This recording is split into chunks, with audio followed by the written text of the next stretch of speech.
Hello বন্ধুরা, সবাই কেমন আছো? আজকে অনেক দিন পর একটা ভ্লগ শেয়ার করছি তোমাদের সঙ্গে। দেখতেই পাচ্ছ কত সুন্দর আকাশে রোদ ঝলমল করছে। এই শীতের দিনে এইরকম রোদ ঝলমলে সকাল দেখতে কত না ভালো লাগে, তাই না?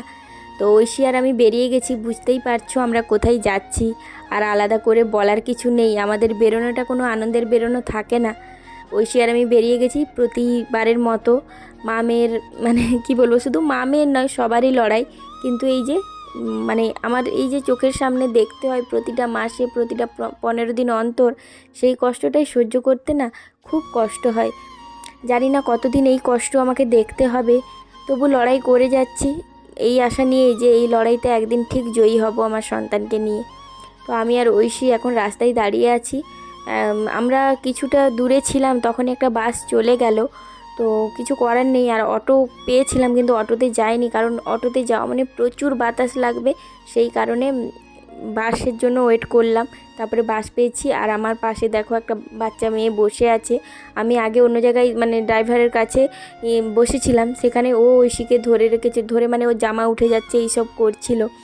তো খুবই ভালো মেয়েটা, মানে সত্যি প্রচণ্ড ভালো। তারপরে ওর মানে কথা বলছিল, ওরও শরীরটা ভালো নয়, স্পাইনাল কর্ডের প্রবলেম আছে। তো এইসব নিয়ে গল্প করতে করতে মানে আমরা নেমে গেলাম মেদিনীপুরে। তো এখানে দেখো মেদিনীপুরে এসে টোটোতে চেপেছি, আর ঐশী তো ঘুমোচ্ছিল। তো ঐশীকে উঠে বসালাম, উঠিয়ে, কারণ আর কোলে নিয়ে রাখতে পারছিলাম না, বললাম উঠে যাও, চলো। ও কিন্তু বারে বারে বাড়িতে যখন বলেছি মেদিনীপুর যাচ্ছি, তখনও বলছে তুমি আমাকে ইঞ্জেকশন দিতে নিয়ে যাবে, তুমি আমাকে ইঞ্জেকশন দিতে নিয়ে যাবে, এইরকম বলে যাচ্ছিলো। ওকে বললাম তোমাকে আমি একটা পুতুল কিনে দেবো, এইভাবেই ওকে বলে নিয়ে এসেছি। যেই এই গলিটায় ঢুকলাম, সেই তখন ও চিৎকার শুরু করেছে, তুমি আমাকে ইঞ্জেকশন দিতেই নিয়ে এসেছো।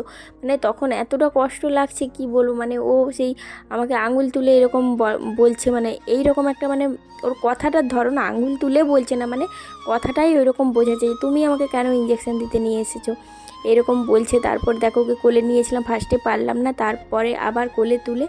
তো ওই দাদাটা আজকে ওর ব্লাড নিয়েছে, আজকে ওই দিদিভাইটা আসেনি। উনি মানে দিদিভাইটাই ডক্টরের কাছে গেছে, সেই কারণে। তো তারপরে দেখো একবারেই নিয়েছে, আস্তে করেই নিয়েছে, খুব যে কান্নাকাটি করেছে সেরকম করেনি। আর কী বা কান্নাকাটি করবে বলো, প্রতি 15 দিন অন্তর, এক মাসে যদি মানে 3 থেকে 4 বার 5 বার ওর শরীরে ছুঁচ ফোটে, ও আর এই ব্যথাটাকে ব্যথা মনে করে না।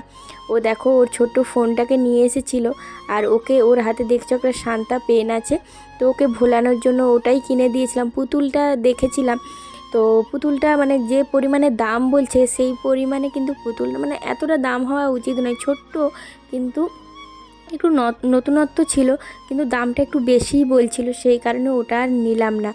তো যেই মানে ছোট্ট পুতুলটা 250 টাকা দাম, তো সেই কারণে ওটা নেওয়া সম্ভব হলো না। তো তারপরে এই শান্তাটা কিনে দিয়েছিলাম, শান্তা একটা মুখোশ আর একটা পেন, ওটাতেই ও খুশি হয়ে গেছিলো। আর ঐশীর জন্য দেখো একটু টিফিনে খাবার নিয়ে এসেছি। ব্যাগে আমার লেস প্যাকেট, চকলেট সবই ছিল, কিচ্ছু খায়নি। তো ওর বাবাকে টিফিন দিয়েছিলাম চাউমিন, তো ওই চাউমিনই নিয়ে গেছিলাম, ওটাই বাসে বসে খেয়েছিল। তো এদিকে দেখো ওকে ভাত খাওয়াচ্ছি, আসার পরে কিছুক্ষণ রেস্ট নেওয়ার পরে ওকে এখন ভাত খাওয়াচ্ছি। তো ঐশীকে উচ্ছে ভাজা মাখিয়ে এখন ভাতটা দিচ্ছি, 3-4 গাল উচ্ছে ভাজা মাখিয়ে ভাতটা দিয়েছি। তো ফার্স্ট দিনে খুব কান্নাকাটি করেছিল, কোনো মতেই উচ্ছে খাবে না। একদিন ঐশীকে বললাম যে উচ্ছে খেলে তোমার রক্তে যে জীবাণুটা আছে, গা চুলকোবে না, কিচ্ছু হবে না, জীবাণুগুলো নষ্ট হয়ে যাবে। সেই দিন থেকে ও বলবে আমাকে উচ্ছে ভাজা দেবে, আমি উচ্ছে ভাজা দিয়ে ভাত খাবো। ও কিন্তু সুন্দরভাবে উচ্ছে ভাজা দিয়ে, আর ও তো চিবিয়ে খায় না, জল দিয়ে গিলে খায়, তাই এত তেতোটা বোঝে না। কিন্তু ও বলে মা উচ্ছে খেলে তো আমাকে আর রক্ত দিতে হবে না, তাই না? ও এইভাবে বলে, এইভাবে বুঝেছে, তাই ও উচ্ছেটা খায়, কারণ ও ভাবে যে আমাকে রক্ত দিতে হবে না, আমার কোনো কষ্ট হবে না, এটাই ও ভাবে। কি আর বলবো বলো, ছোট বাচ্চা মানে নিজের মতো করে ভাবে যে আমাকে হয়তো আর এই কষ্টটা পেতে হবে না মায়ের কথা শুনলে। কিন্তু মানে আর কি বলেই ওকে বোঝাবো বলো, মিথ্যে সান্ত্বনা না দিয়ে ওকে আমি সত্যি কথাই বলার চেষ্টা করি যে ওকে বলেছি যে উচ্ছে খেলে তোমাকে রক্ত দিতে হবে না, নয় তোমার রক্তের জীবাণুটা নষ্ট হবে। সেই কারণেই ও খায়, বলে বাবা খায় না, আমি খাই, আমি কত গুড গার্ল, এইভাবে ও আবার বলে। তো দেখো দুপুরে ঘুমিয়েছিল, তারপরে কোনো মতেই ঘুম থেকে উঠছিল না, যেহেতু শরীরটা দুর্বল, ব্লাডটা অনেকটা কমে এসেছে। তো ওকে আমি ডাকলাম, অনেকটা ঘুমিয়ে গেছিলো যেহেতু সারাদিন অনেক জার্নি করেছে। তো তো তারপরে দেখো আমিও ঘুমিয়েছিলাম, তো ঘুম থেকে উঠেছি, তারপরে ঐশীকে ভাবলাম যে না ঐশীকে ঘুম থেকে তুলে দিই, তারপরে একটু দুধ গরম খাওয়াবো। যেহেতু ভেলোরে ডক্টর বলেছে যে ওকে ক্যালসিয়ামের ওষুধ না খাইয়ে ওকে বেশি পরিমাণে দুধ খাওয়াতে, বেশি পরিমাণে তো আর দুধ খাওয়ানো সম্ভব নয়, ওকে সকাল সন্ধ্যায় একটু করে আমি দুধ দিই, গরম দুধ, যেটা মানে ও মানে যাতে মানে ওর শরীরের জন্য ঠিক থাকে, ভালো থাকে। সেই কারণেই ওষুধ, ডাক্তার বললো যে যত ওষুধ দেবে ওষুধ খেলে কি ভালো, তার থেকে খাবার খাওয়াও। তো দুধটা যখন খাওয়াতে বলেছে সেই কারণে ওকে এখন দুধটা আমি খাওয়াই দুবার ধরে। এমনিতে তো খাবারের মধ্যে মিশিয়ে দিই সুজি করলে, তাছাড়া আর কিছুতে নয়, শুধু সুজি করলেই। তো ঐশী এখন দেখো ঘুমটা ওর ভেঙে গেছে, ওকে ওঠানোর চেষ্টা করছি, উঠলেই ওকে একটু জল খাইয়ে দুধ গরম খাওয়াবো। তো এখানে দেখো একটু দুধ বেঁচে ছিল, সেটা দিয়ে চা বানিয়েছিলাম, কিন্তু আমার জীবনে ফার্স্ট টাইম এত বাজে চা বানিয়েছি আমি, চাটা এতটাই বাজে হয়েছিল কি বলবো। তো তারপরে দেখো ঐশীকে খাইয়েছিলাম, তারপরে ওর বাবা এলো আর ঐশীকে একটু মুড়ি খাইয়েছিলাম, আলু রেখেছিলাম সেই আলু দিয়ে একটু মুড়ি খাইয়েছিলাম, মানে ওই তখন 7:30টার দিকে। আর এখন ওর জন্য রুটি, ওর জন্যে নয় মানে সবার জন্যই রুটি বানাচ্ছি।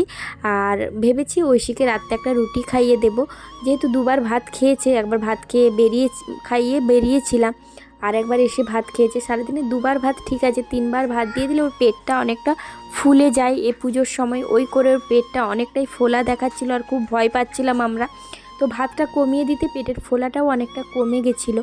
তো এখন দেখো রুটিগুলো করে নিচ্ছি, আর রুটিগুলো হয়ে গেলে বেগুন পোড়াবো, বেগুন একটা বের করে রেখেছি, বেগুন পোড়া, রুটি আর ডিম ভাজা করব, এরকমই আজকে ভেবে। আর সবসময় কত তরকারি করবে বলো তো, সবসময় তরকারি খেতেও আর ভালো লাগে না।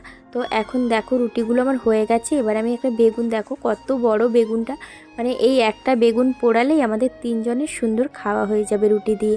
আর আমি একটা রুটি আর একটু ভাত আছে ওই এরকম করেই খাবো ভেবেছি। তাই ঐশীকে ভেবেছিলাম ডালিয়া খাওয়াবো, আর আমি যেহেতু 2টো রুটি খাই সেখান থেকে ওকে একটা রুটি খাইয়ে দিয়েছি, দেখলাম ভাত আছে, তো বাসি ভাত খাওয়ার থেকে আজকে এখনই খেয়ে নিই এরকমই ভাবলাম।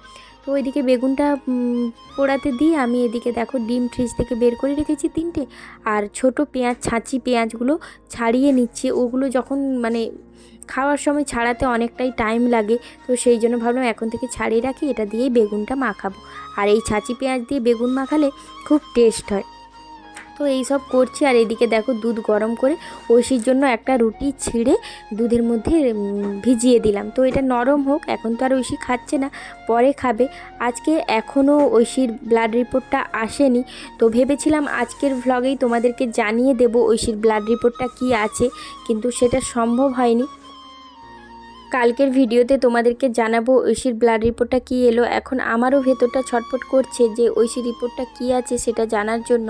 ওর রিপোর্ট দেখে কালকে ব্লাড দেওয়ার চিন্তাধারা নেব, সেইভাবেই অপেক্ষা করছি। তো চলো আজকের মতো টাটা, ভালো থেকো সবাই, আর আমার ঐশীটাও যেন সুস্থ থাকে এই প্রার্থনাই করি।